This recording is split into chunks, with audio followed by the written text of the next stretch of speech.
This is the third one, and we are so glad you could join us. These classes are being live streamed on several platforms. We're on our Family Search Library Facebook page, rootstech.org, and also YouTube and Zoom. The recordings for these classes, they're going to end up available on rootstech.org in the next few days. We have created a wiki page for today's class content, which has the handouts for all the individual classes. We're going to share that link throughout the day in the chat. Our presenters will answer questions at the end of each presentation as time allows. Please post your questions in the chat or comment section, and we'll pass questions along to the presenter at the end of class. If you need help with a specific DNA research problem, we encourage you to sign up to meet one-on-one with one of our research specialists in a free 20-minute virtual consultation. Go to the Family Search Library's website at familysearch.org/library and click on Research Help. If you want to view our upcoming webinars, you can go to the Family Search Library Classes and Webinars wiki page. I'm now be pleased to introduce our presenter for our next class, Jaylise Ortiz. Jaylise has a bachelor's degree in sociology with a minor in family history and genealogy. Her research interests include Germany, England, the United States, and Poland.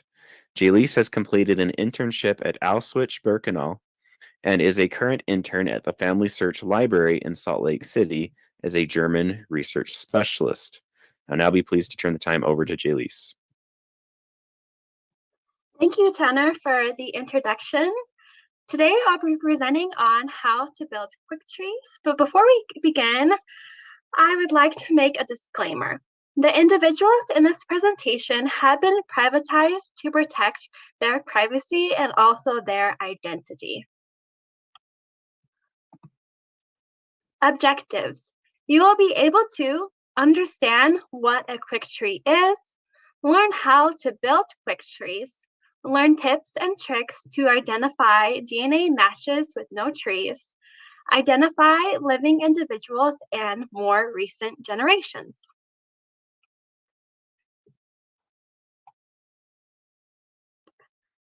Quick trees will help you identify the pedigree of a genetic match, verify a match's tree, identify the most recent common ancestor, identify, and lastly, identify where a DNA match meets your own tree.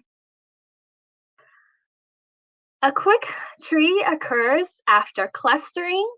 It's a workshop space, a tree that is currently in process. It's not necessarily well-researched or complete and may contain errors. Starting the tree. You're going to want to add the starting person. The starting person is typically the individual who has taken the DNA test. You're going to want to add their parents if the information is known. The more information added, the greater likelihood of hints. The tree must be private and unsearchable. These settings can be found in the tree settings on Ancestry.com. Today, I'll be showing you how to build a quick tree on Ancestry.com because they have the ability to make the tree private. We will not be using Family Search today because Family Search is a public tree and that anybody can see the work that you are putting into the tree. And now I will be showing you how to get your tree started on Ancestry.com. I'll be going live.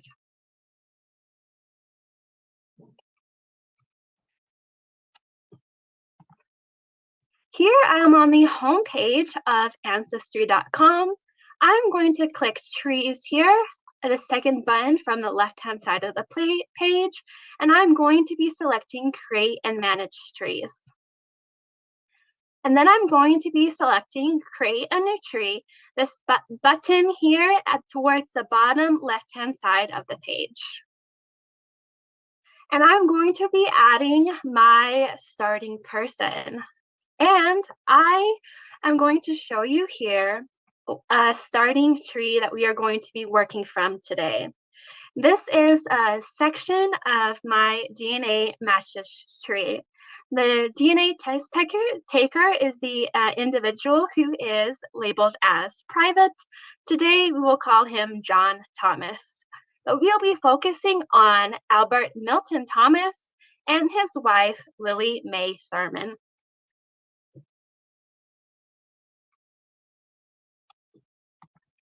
So for my home person today, I'm going to click Add a Home Person, and that is going to be Lily Mae Thurman.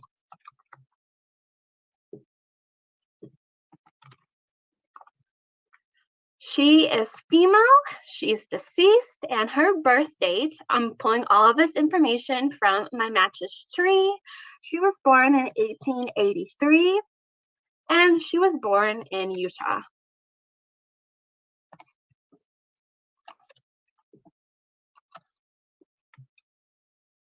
And then she died in 1960. So then I'm going to scroll down and click on the word continue. And I have now entered Lily Mae Thurman into my ancestry tree. And then I'm going to click on add spouse. And I'm going to be adding her spouse, Albert Milton Thomas. He is deceased and male. He was born in 1883. And he died in 1974. And I'm going to press continue. And we get this screen every time you decide to create a new tree. If you wish to edit the name of your tree, we have name your tree. My tree is currently named Thurman Family Tree, but if I wish to change it, I would go in this box and change the name of my tree. But we have here this section that says that allows others to view this tree. People marked living are hidden. I do not want anybody to be able to view my tree, so I'm going to uncheck this box. It will make my tree private. So I'm going to then select Save Tree. And from here, I am going to click on these little dots, 3 dots on the left-hand side of the page. And I'm going to navigate to tree settings. At the top here, we have privacy settings. I'm going to click on privacy settings. The first would be allowing my tree to be public. We don't want that today, so we're going to go to my tree is private. And I'm also going to I'm going to check mark this box at the bottom left-hand side of the page that says also prevents your tree from being found in searches. And then I'm going to select Save Changes.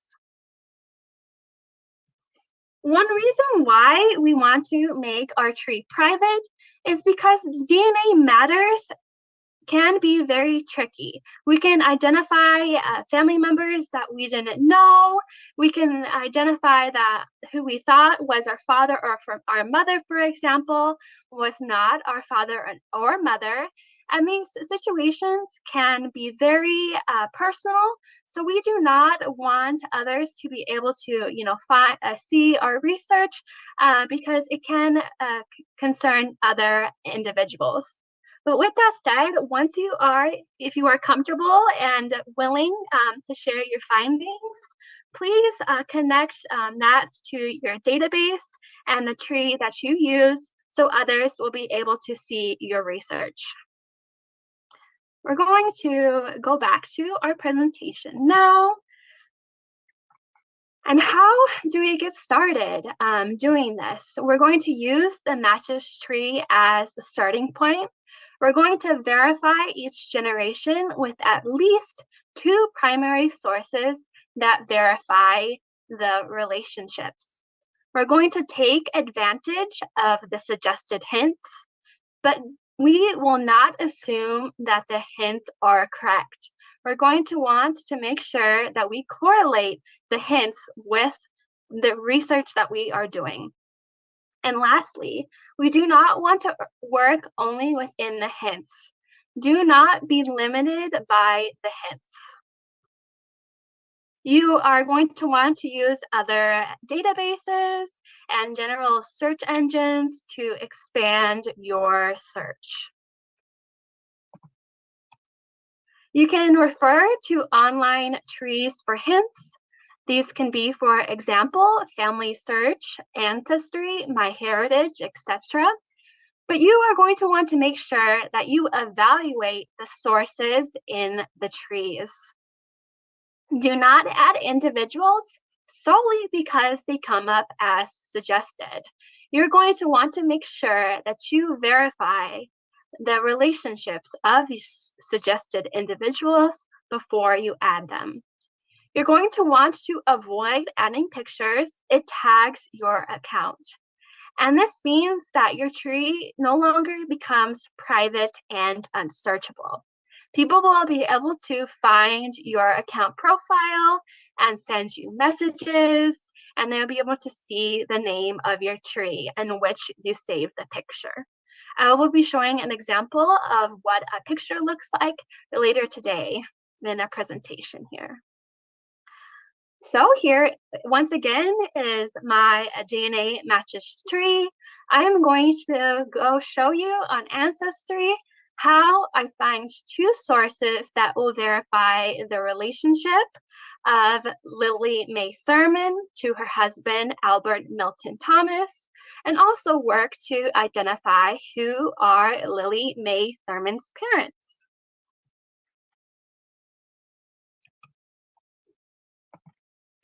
So I'm still on the tree settings, but to be able to navigate out of my settings here, I'm going to go on the left-hand side of the page where it says Thurman Family Tree. I'm going to select the drop-down and click on View Tree. And this here, her parents, Thomas E. Thurman and Alice Rebecca Miller, they come up as suggested individuals. I don't know for sure yet that these individuals are her parents until I look at primary sources to verify the relationship. So I do not want to add them yet until I am confident in this relationship. And you can tell that it's a suggested person because at the top of their name here, it says that they are a potential and they are in green. So I'm going to click on Lily Mae Thurman's name and I'm going to select profile. And the hints are going to be in this middle of the page here where it says hints. Lily currently has 16 hints. And the top options here, it says member photo. This is what I was talking about prior. These are photos. They don't have to be photos. They can be documents, just anything that another member added. If I were to add this photo to my Ancestry account, Ancestry tree, if I attached it, then others would be able to find my account and tree here. So I'm just going to scroll down these hints here and see if I can find one that looks good, that verifies the relationships here. So this one looks pretty promising. It's a Utah U.S. death and military death certificate from 1904 to 1961. It gives my Lily's name here, her approximate date of birth, her death, also her spouse, her father, and her mother. You do not want to only rely on the index information. You are going to want to make sure that you look at the original document. There are two ways that you can go about attaching a source here. You can click on the blue review button on the bottom right-hand side of the page. I personally don't like going about that way, so I will be showing you a different way. I am going to right-click on the title of the collection and select Open Link in New Tab. And I like this version the best because you can easily see the information.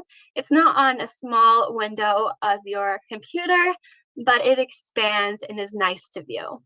And to be able to view the original image, I am going to click on the image of the document here.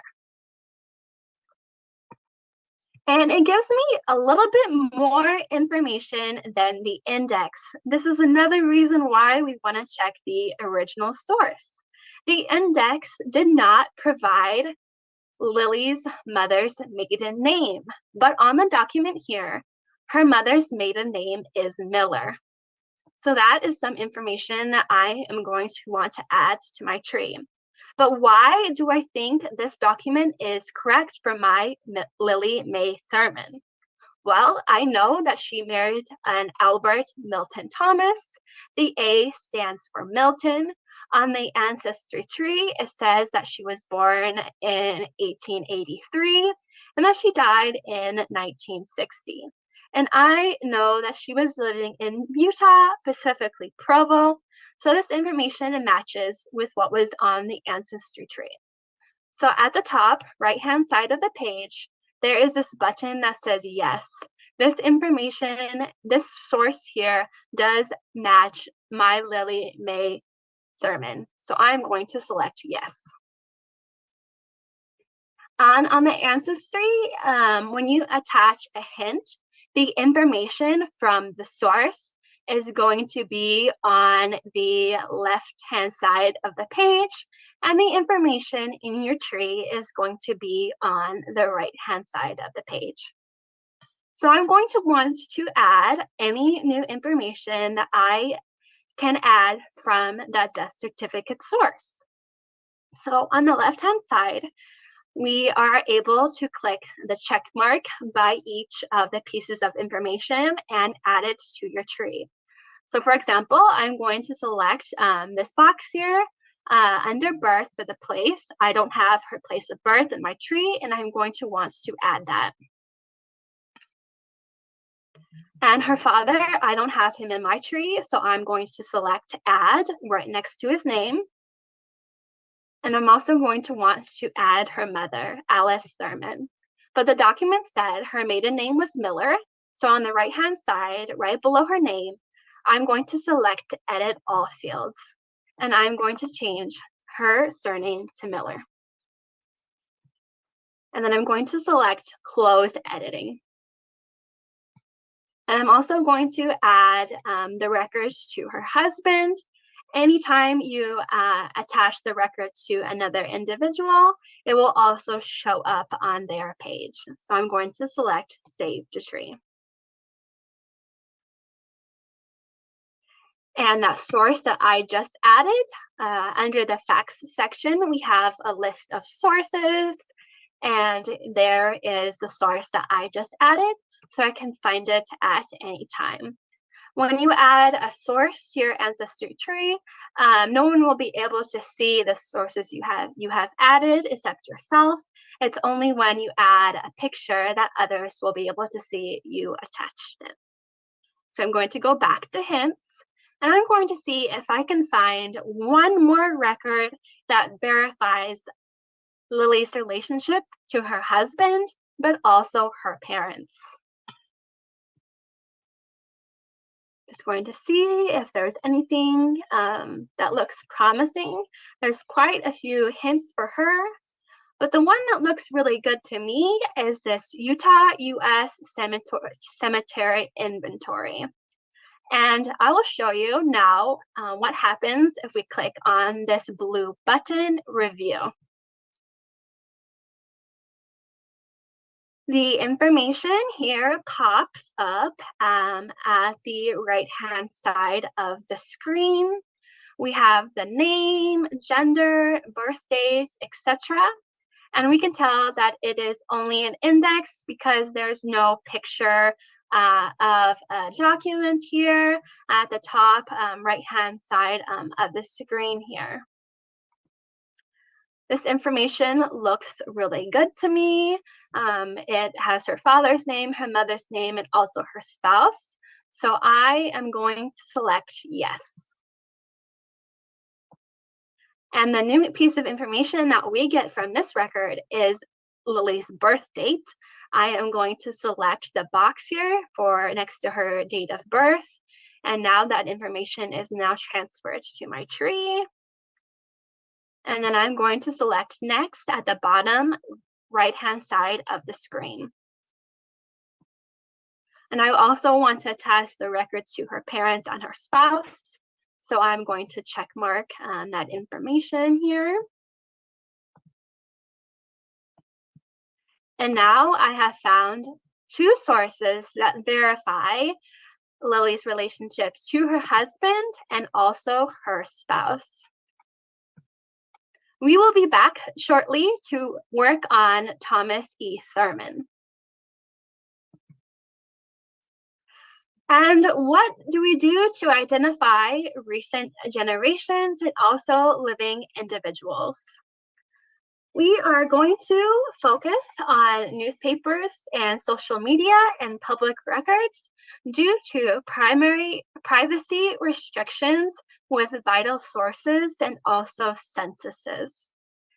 There are various newspaper websites that you can go to find obituaries, marriage announcements, and birth announcements. First, we have Google Newspapers and Google. There are great tips in your handout on how to search Google for obituaries.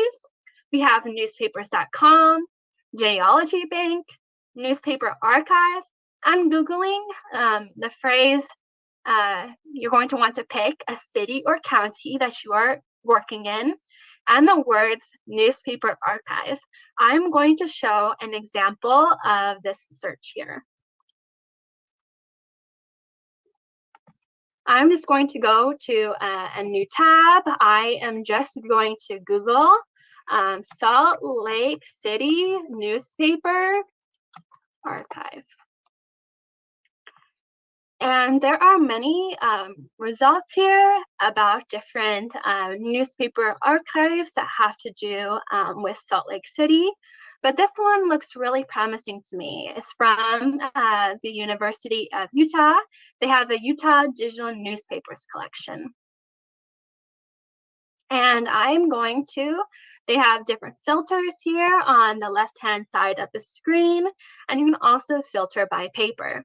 I'm going to remove the Salt Lake Tribune. Just show you here that there are thousands upon thousands of results that they have in their database concerning Utah newspapers. But on the left-hand side of the page, that tells you which papers they have in their collection. So there are quite a variety of papers that you can use. And this is just one way you can go about finding additional newspapers. And we have social media. For Instagram, you are going to want to pay attention to the followers, following, and also the bio. For Facebook, you're going to look at the likes, the comments, about section, and friends. On these social media sites, you are going to want to look for individuals that have the same surname of your DNA match. You're going to want to see if you can find family members, etc. And on Facebook, you're going to want to make sure you look at other family members because they have different information in their about section. For example, on Pinterest, you're going to want to look at the following, who follows and who they are following. And we have LinkedIn here. I will talk about an example on how I use Facebook and Pinterest to identify a DNA match in a few slides. And we also have public records. Two sites that have public records are Ben Verified and People Finders. So this is an example of a DNA match from my tree here. For DNA matches, you are going to want to pay attention to their profile photo. If they have a profile photo, it will show up where this MB is currently listed. Who is the manager of the DNA match?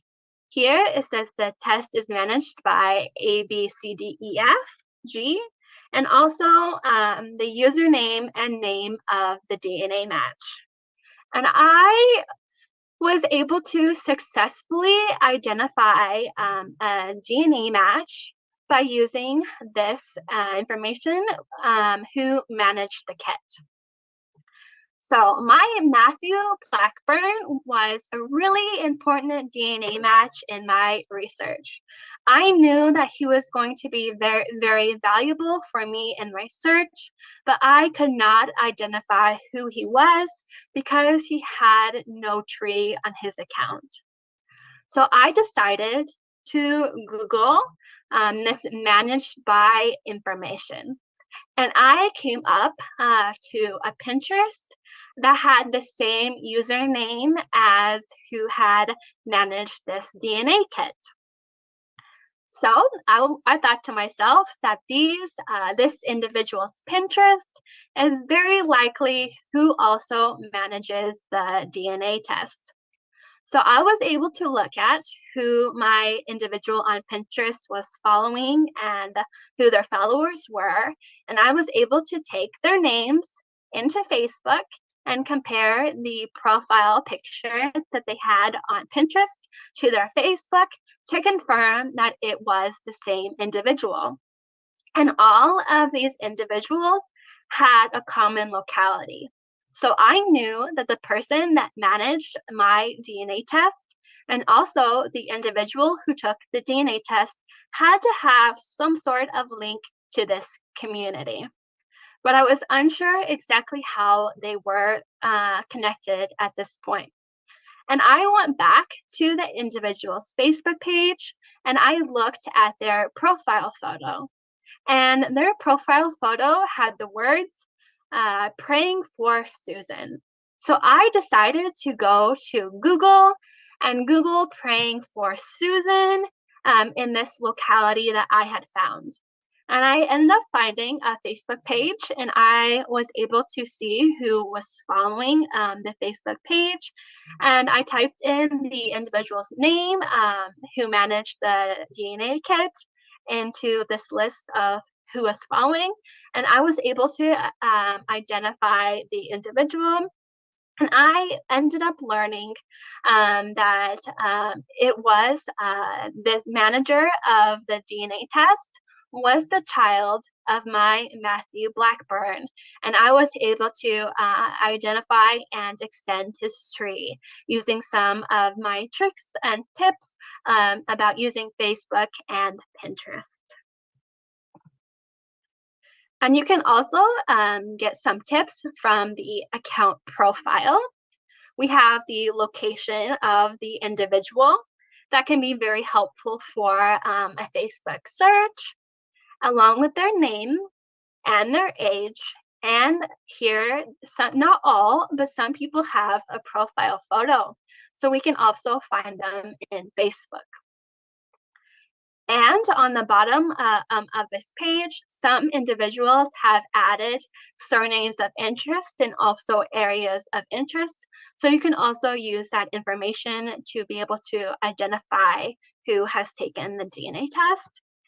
And they may also have other trees. You can see all of the trees that someone manages and creates on their account profile. In some cases, some individuals have not linked their DNA test to their tree, to their DNA test, but you'll be able to see the tree in the account profile. And some other tips and tricks for success is you want to pay attention to the locations of the individuals. You're going to want to follow the locality of interest. So for example, if you have a German research problem, you're not going to want to research the Italian line. If you have a maternal or paternal research problem, you're going to want to pay attention to the matches that are maternal or paternal. Ancestry has a newer function that splits and identifies your DNA matches. However, on Ancestry, they also have some unassigned matches. These indicate that the computer was unable to identify whether the match was paternal or maternal. But these matches are still helpful for your research. You do not want to ignore them.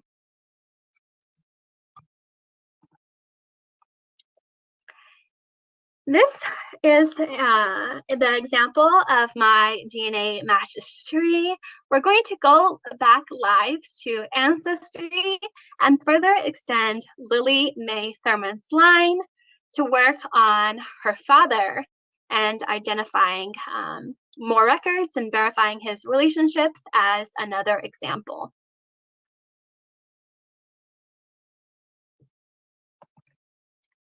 So I'm going to navigate back to my tree.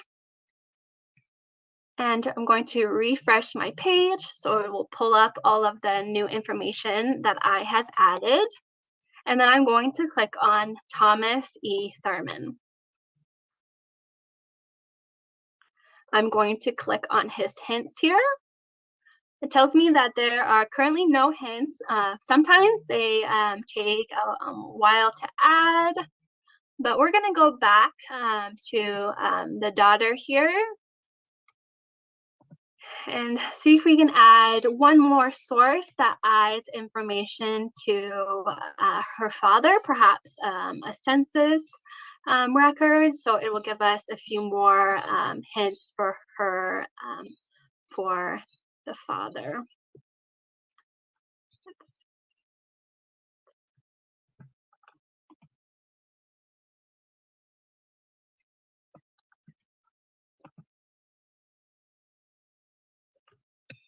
We'll focus on the mother today because her hints are populating.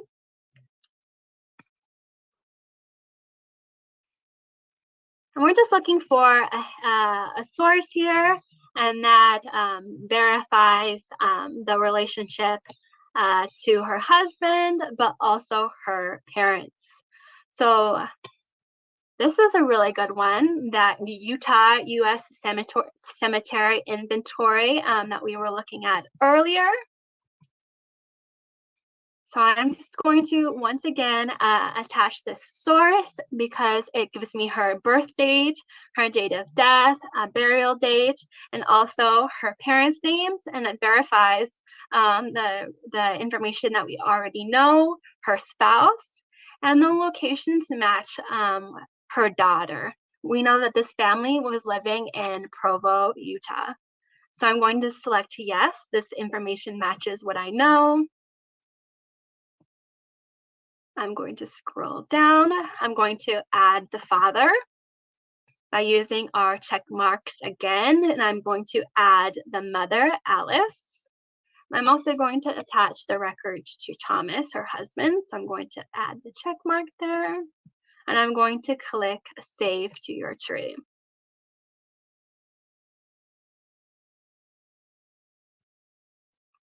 You will see if the hints now have populated for her husband.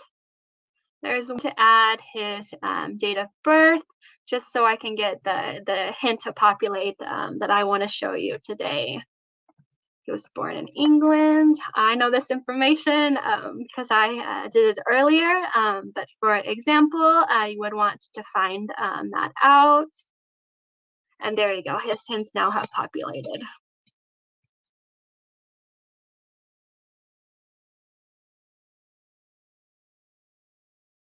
Here we go. So we have a U.S. Newspapers obituary index. We have his name, his birth date, information about marriage, his death. But the information that I think is very interesting, we know that his spouse was named Alice, but her surname is not correct. And also, there's something interesting going on with the father's name.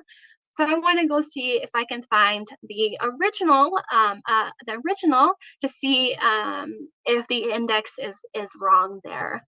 So I'm going to click on the obituary, and I see, that it is on newspapers.com.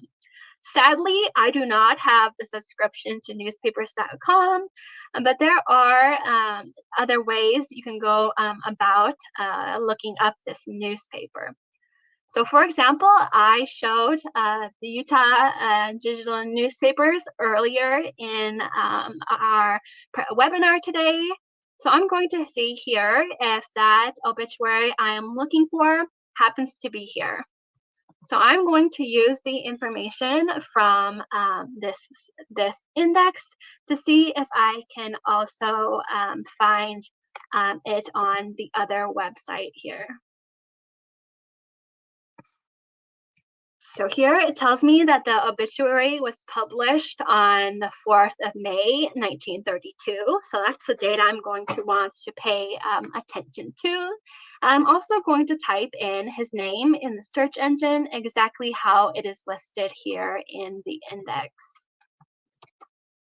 I'm going to type his name in, and also on the left-hand side of the page, I am going to navigate to it's just showing the year 1932. So I'm going to drag the circle from the left to the right, so the years I can filter it.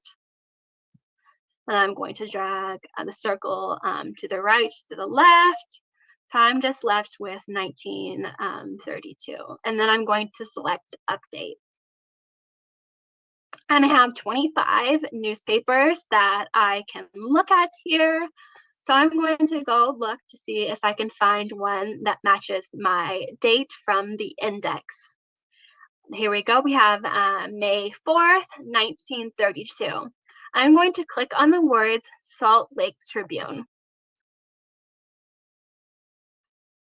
And you can see here, we will zoom in, but the words that I'm looking for are highlighted in purple here. So I'm going to zoom in all the way to 200 and navigate over to my obituary.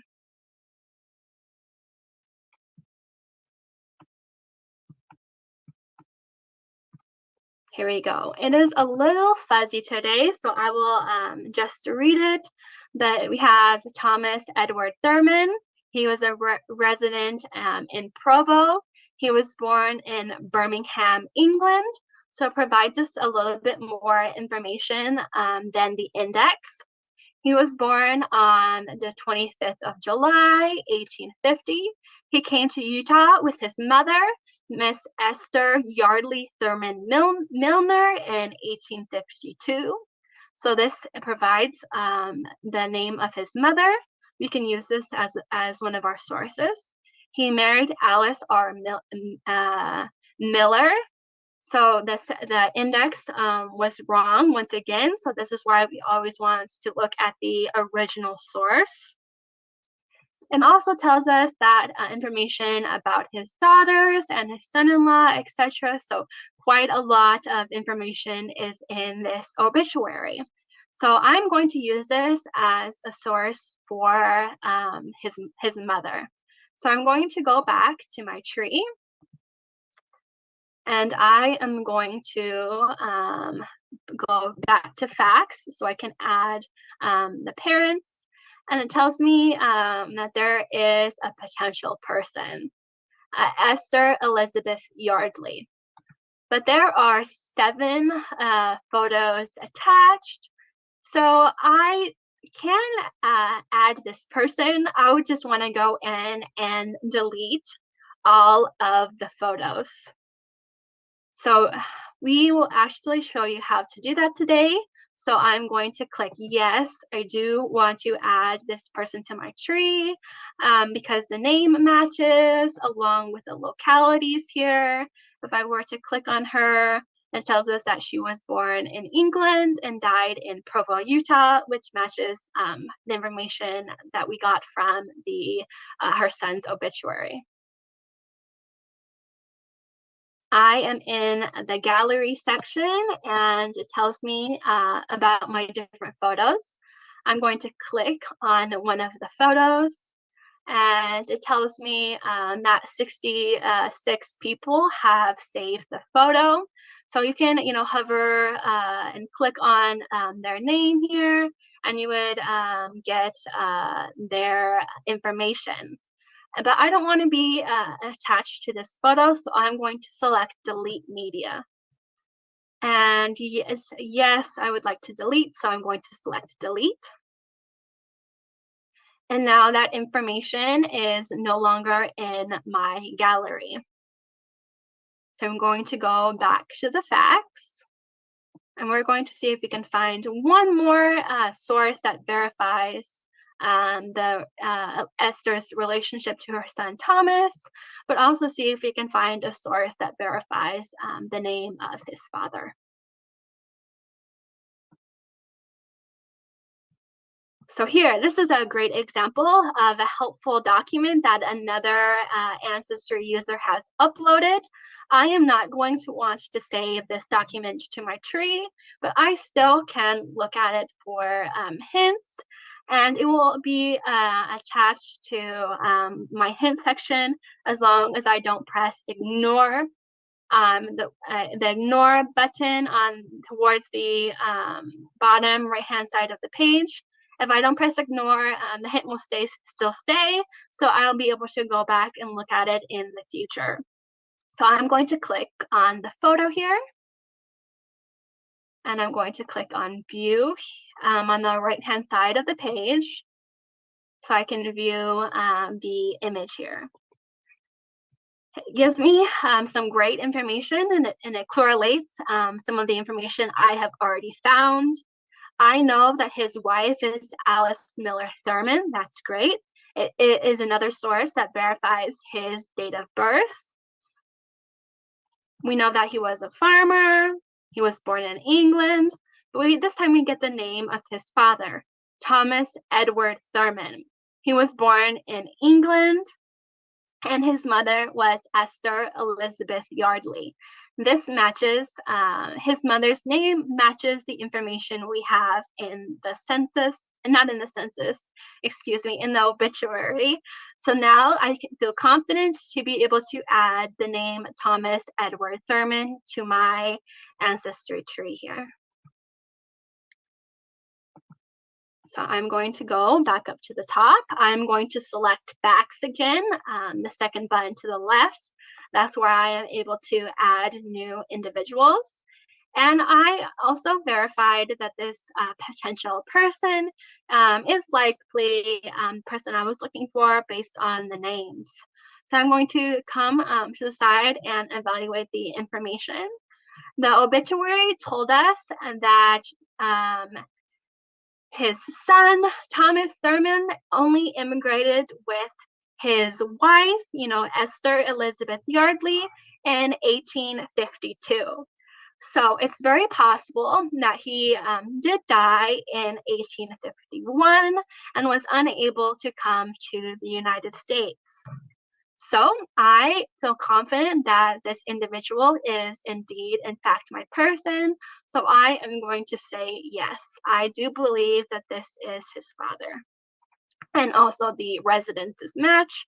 We know that Thomas was born in Birmingham, so it would make sense that his father also died here too. So I'm going to select yes, and towards the bottom right-hand side of the screen. And now I have successfully added and verified another generation of Thomas E. Thurman, his parents. And I would do the same thing going back each generation, finding two sources that verify the relationships.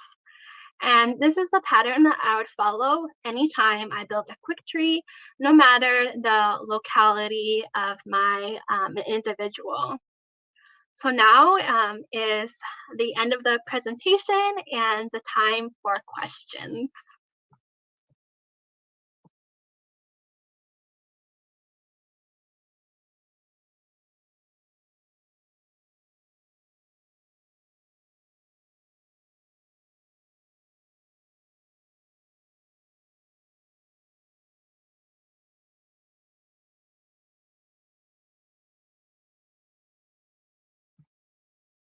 And then we'll get to answering those.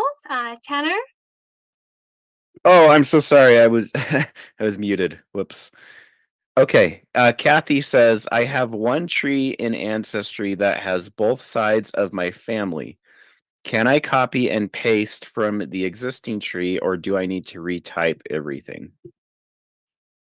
I am personally not aware of how you would go about that. For quick trees, I typically use the trees of my DNA matches. I don't use put in my tree in there. How I like to do it is I like to start a new tree for my DNA matches, and I will just compare it with my tree. So that's personally how I like to do it.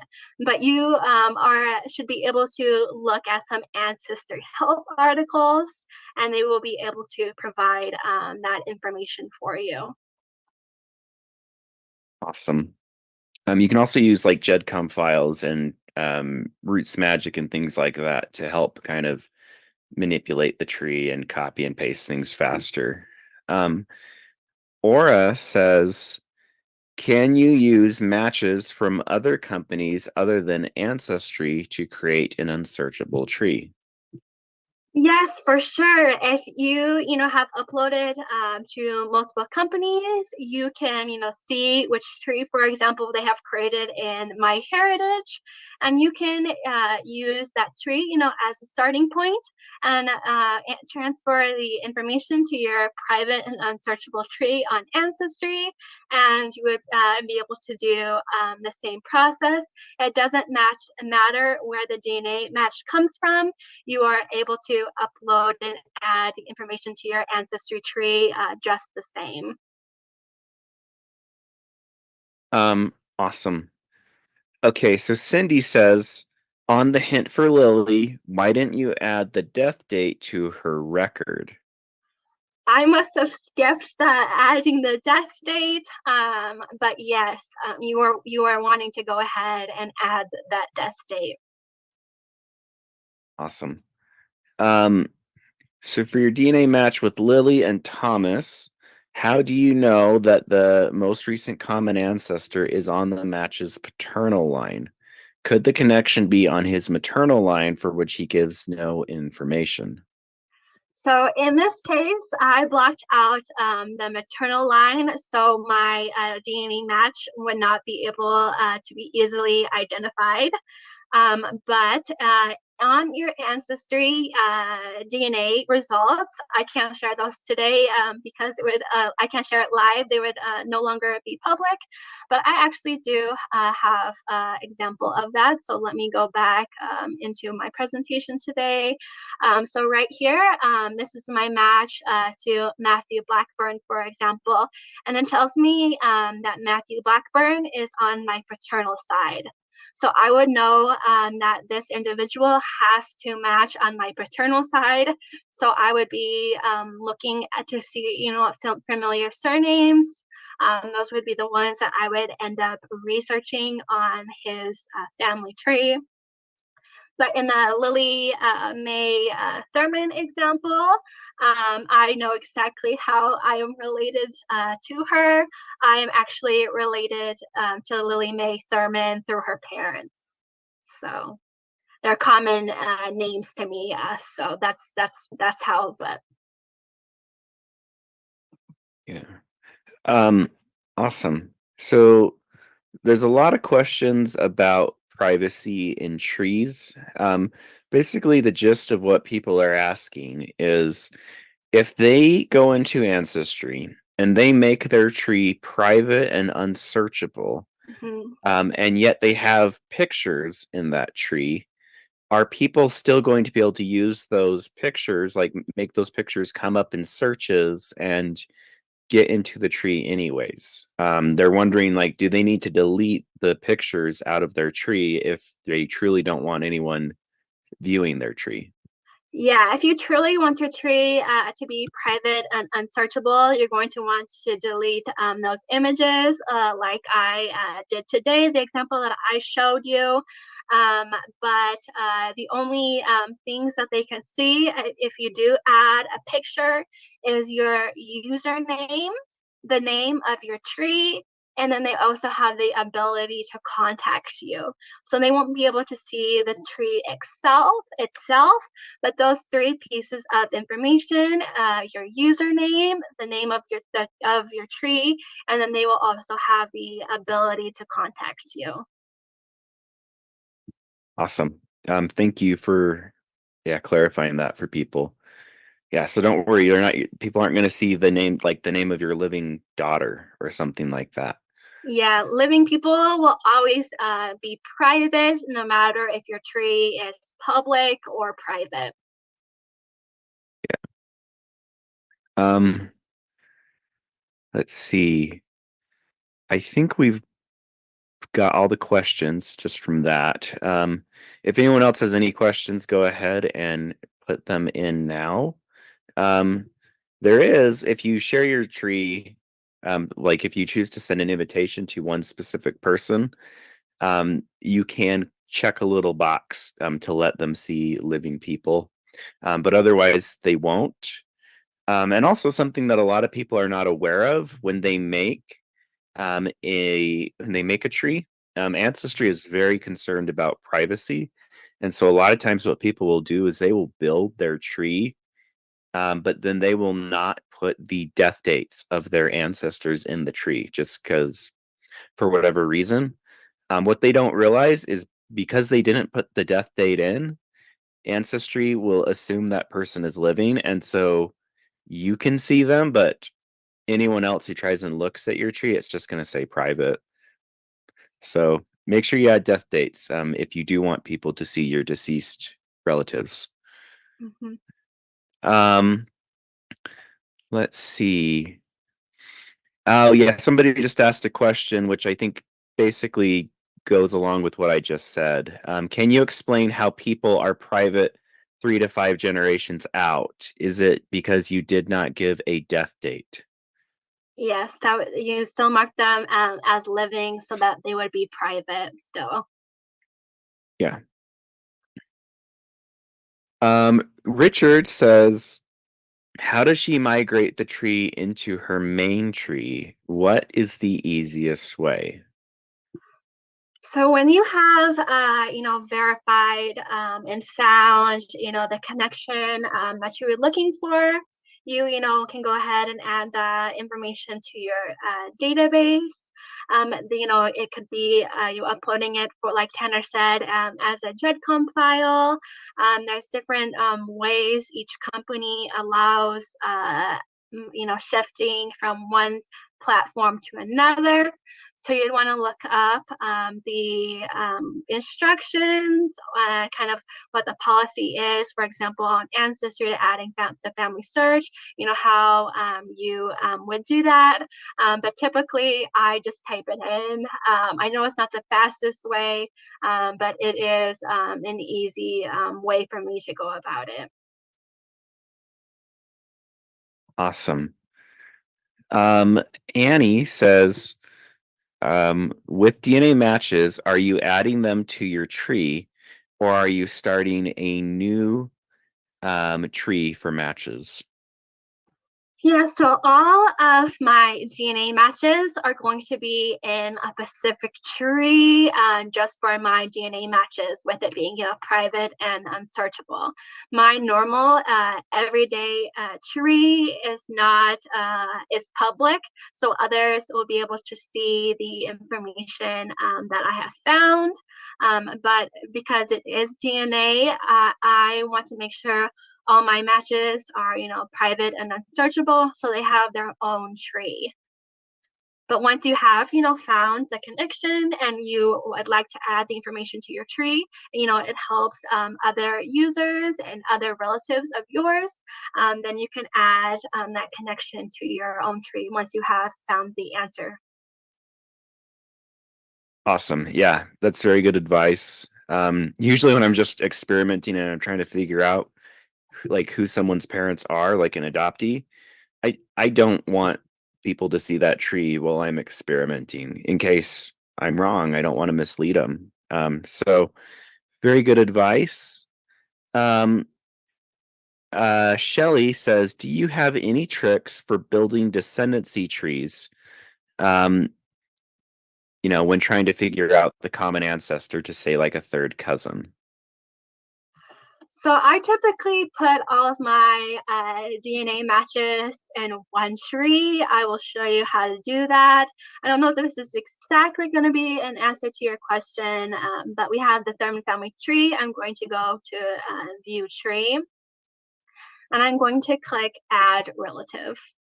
So say the person, the DNA match that I would like to add, he is a man or a woman. So I'd click, brother or sister. So for today, I'm just going to select sister. And the person I want to add today is, we'll just do Jane Doe, for example. Female, she's deceased.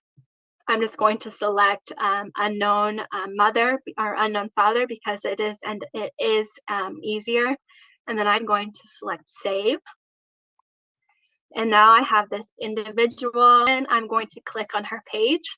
I'm going to click on the word profile. And I'm going to edit the relationships here. So I'm going to click on the word edit at the top right-hand side of the page. And I'm going to select edit relationships. And then I'm going to select this X right here next to Thomas E. Thurman. And I am going to click remove. And I'm also going to change her name. So I'm going to do edit once again, and then quick edit. And then you can change the surname. So we'll change it back to Doe, and I will click save. And now I have a Jane Doe floating in my tree. And she is not connected to any of the Thurmans or Thomases, etc., that I added earlier today. She is just floating. So this is how I go about adding more DNA matches into my tree. So they're all in the same place. To me, this is very valuable because I'm able to use this search. Oh, excuse me, this find and tree button, we'll go back to that. This find and tree towards the top left-hand side of the page, and I can search by surnames. So I want to see if there are similar surnames that I'm finding with all of the DNA matches, and then I would try to see how that individual, my DNA matches are connected to that individual with that same surname, for example. This is what helps me when I am doing lots of DNA matches. After I have clustered, I know that they are on the same line, that they, are related to each other somehow. And that's how I go about doing that. And it becomes easier for me this way.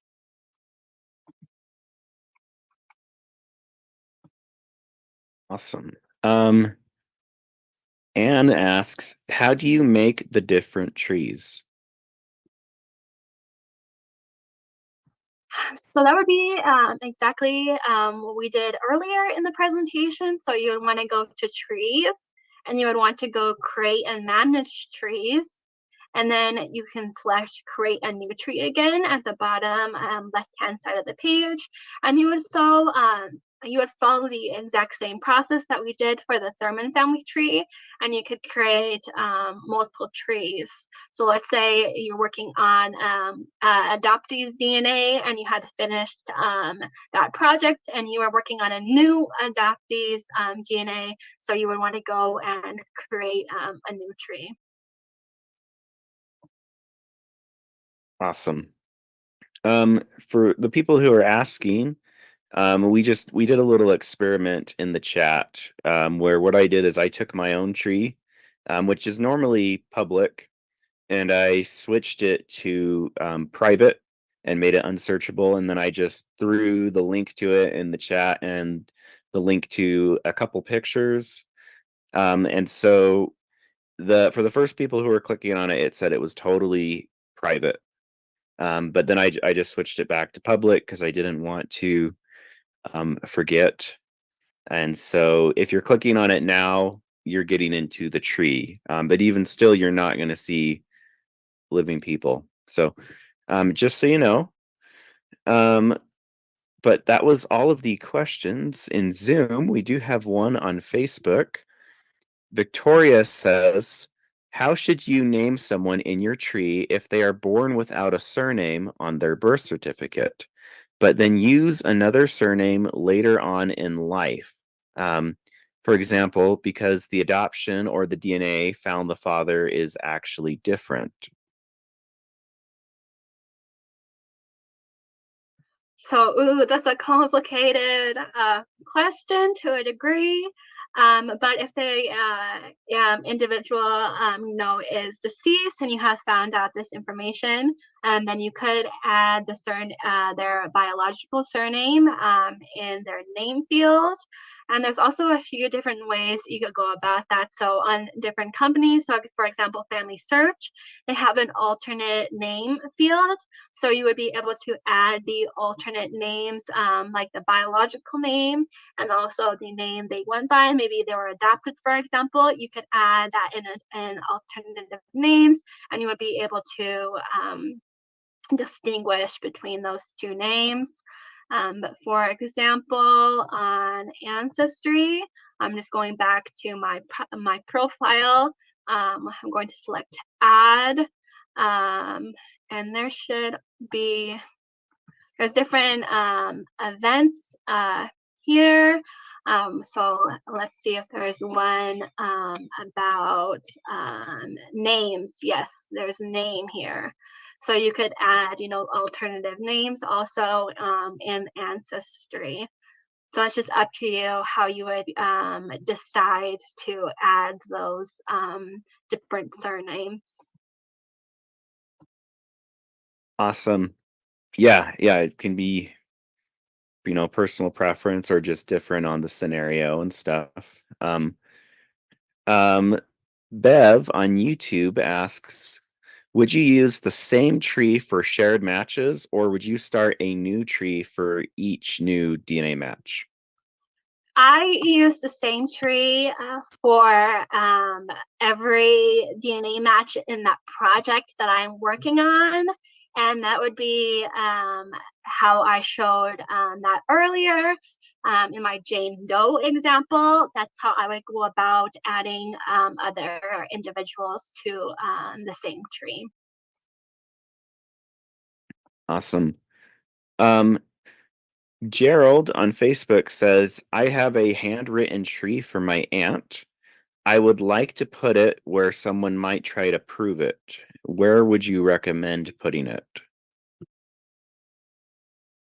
So my best suggestion for you would just be see if there is somebody like in your family, for example, that wants to take on approving that tree. You could see if the information is already on Family Search and see, what if anybody else has researched the individuals from your paper tree. But my best suggestion for you would probably be Family Search, and also to see if you can get other family members, etc., to help you work on proving the tree. Awesome.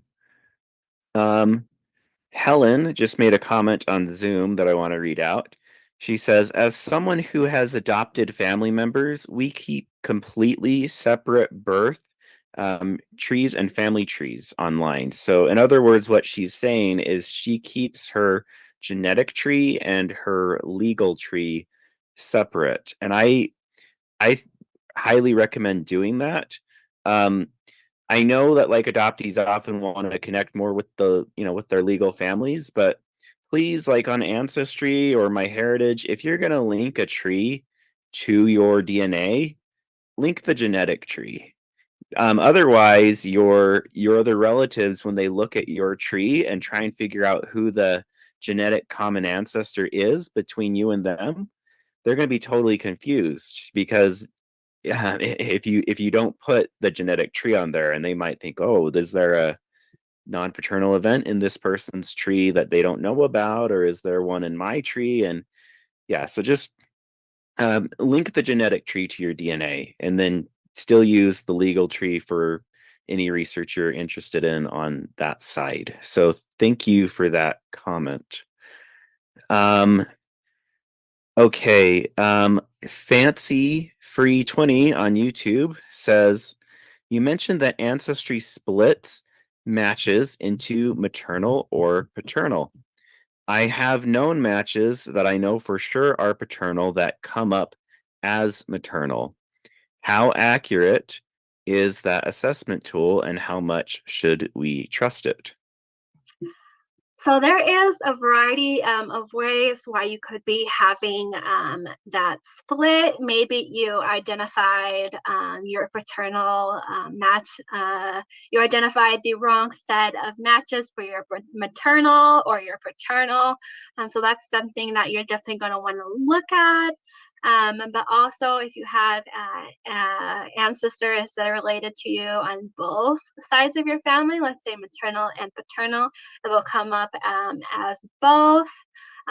Before, your case, you would just want to, everybody should, but you would want to verify those matches that they are indeed fact maternal and paternal. Yeah, I think for the most part, that tool is pretty good. Occasionally, it gets something wrong for whatever reason. So, for example, my grandmother and one of my uncles have tested, and they do show up as a parent-child relationship. But for whatever reason, Ancestry is saying that the uncle is only related on the maternal side when really he's related on both sides since he's her son. So occasionally there's a glitch. And it is also possible that you mixed up parent one and parent two, um, and you just need to switch them. But for the most part, I think it's pretty accurate. Um, let's see. Um, I think we've got. So Victoria on Facebook says, should you write AKA with different names? So I would personally put it in the alternate names field. That is the easiest and I would say the best place to put it. Because if you put it in the like AKA, sometimes you might have a hard time, getting hints, for example. So I would put it in the alternate name section. Awesome. Um, Martha on Zoom says, where is the anonymous designation on an ancestry tree?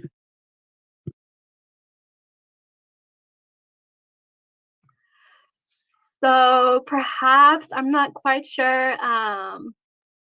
What they are in creating a tree. Okay, thank you.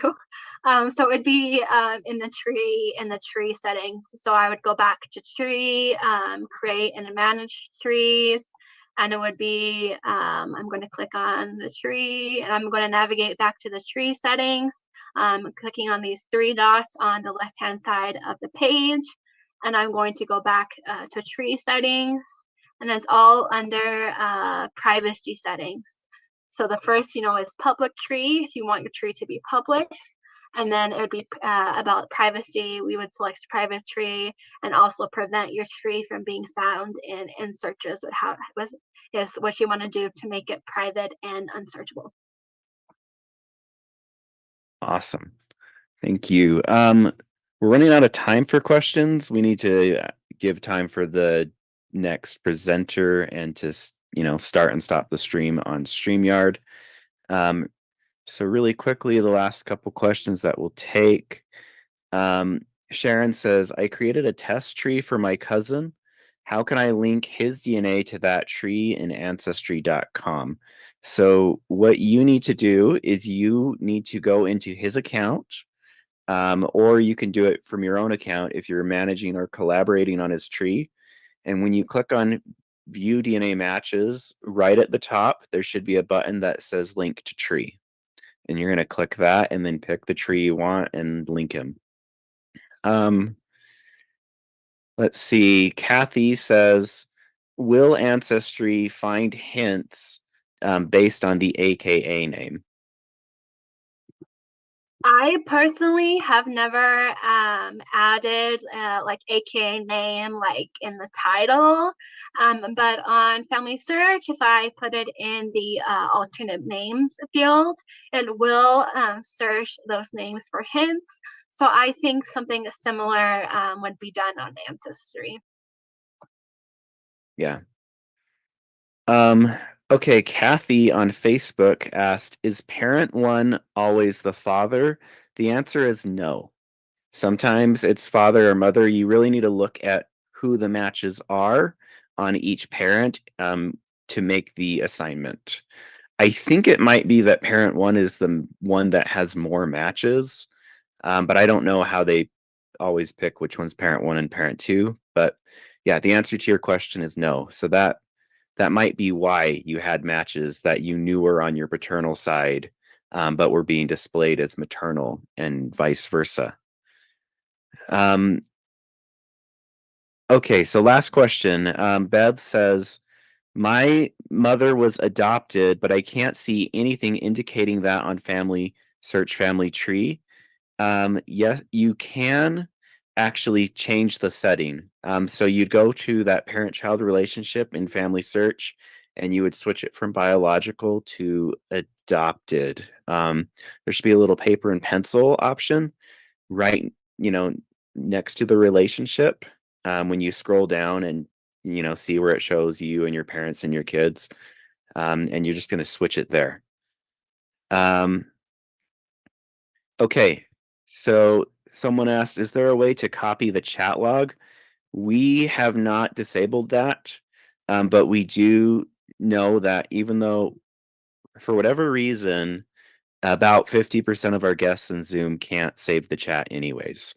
And there's not really anything we can fix, to make it work. So either you can save the chat or you can't.